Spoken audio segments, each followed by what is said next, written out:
नमस्कार।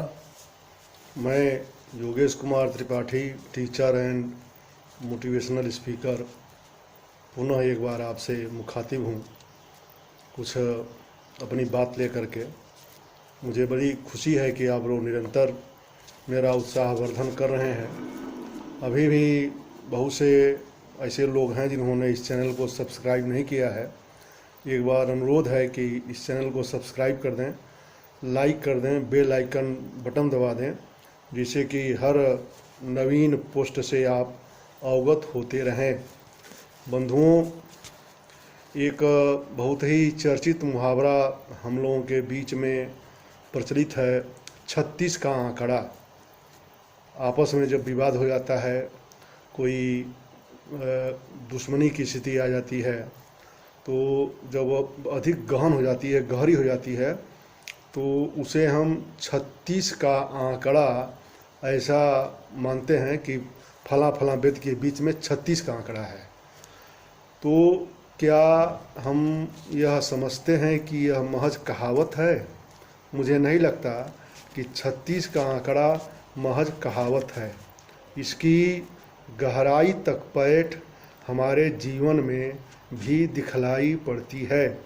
शायद ही कोई ऐसा व्यक्ति होगा जो किसी न किसी से मुंह फेर कर न बैठा हो, या किसी न किसी से गुस्सा हो करके न बैठा हो।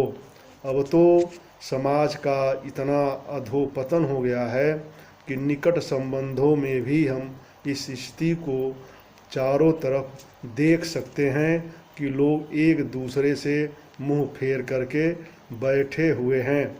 यह महान लोगों में भी यह बीमारी पाई जाती है। लेकिन इन आंकड़ों का बनना बुरा नहीं है, लेकिन बुरा है इसे ऐसे ही बनने रहने दिया जाए, वो स्थिति काफ़ी बुरी है। हम ऐसे संबंध को लंबे समय तक खींच नहीं सकते जिनमें तनाव ही तनाव हो, अर्थात ऐसे संबंध जिसमें केवल तनाव ही तनाव व्याप्त हो, बहुत लंबे समय तक स्थिर नहीं रह सकते, उसे संचालित नहीं किया जा सकता। मनोवैज्ञानिक मैथ्यू सेंगस्टान के अनुसार हम विवाद को कहानी बनाकर जिंदा रखते हैं। महीनों ही नहीं, दशकों तक, लंबे समय तक मानवीय प्रवृत्ति है कि हम किसी भी विवाद को जिंदा बना करके उसे गले में लपेटे रहते हैं।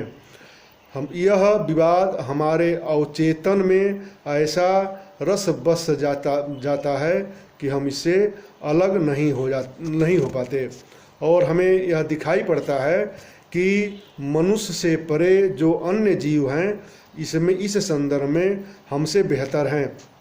आप किन्हीं दो जीवों की लड़ाई देख लीजिए, लड़ने के बाद कुछ ही क्षणों में उनका व्यवहार पूर्ववत हो जाता है, जैसे कुछ हुआ ही न हो। वैसे अतीत की बातें अपने आप में परेशानी का सबब नहीं होती, वह अतीत ही है जिसकी गलतियों से हम सबक हासिल करते हैं। ये परेशानी का सबब तब बनती हैं जब ये बोझ बन जाएं और हमारा व्यक्तित्व उस अतीत से निर्धारित होने लगता है। तब यह बोझ सदृश प्रतीत होने लगती हैं, महसूस होने लगती हैं।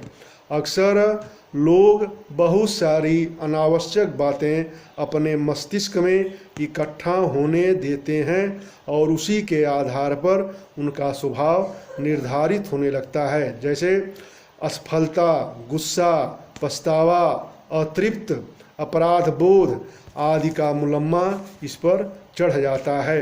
यही सोच धीरे धीरे मैं और स्व में रूपांतरित हो जाती है और हमारा व्यक्तित्व हमारा अपना नहीं रह जाता, बल्कि यह उस सोच से निर्धारित होता है जो कूड़ा कचरा हम अपने दिमाग में बैठाए हुए हैं। दुनिया के जितने न्यूरो साइंटिस्ट हैं, वे बुरी यादों को, बुरी बातों को दिमाग से हटाने की मुहिम में जुटे हुए हैं। लेकिन मैथ्यू ने अपने एक अध्ययन में कहा है कि हमें मस्तिष्क को किसी ट्रीटमेंट की आवश्यकता नहीं है, बल्कि आवश्यकता इस बात की है कि हम तनाव रहित जीवन व्यतीत करें, एक ऐसा जीवन व्यतीत करें जिसमें कोई तनाव न हो, कोई चिंता न हो, केवल सुखमय हो, आशामय हो। उम्मीद है कि आप भी अपने जीवन को आशामय बनाएंगे, चिंता मुक्त बनाएंगे, दुख मुक्त बनाएंगे और अपने दिमाग से इन फालतू कूड़े कचड़ों को बाहर निकाल करके ईश्वर का नाम लेकर के अपने जीवन पथ पर क्रमशः आगे बढ़ेंगे। प्रणाम।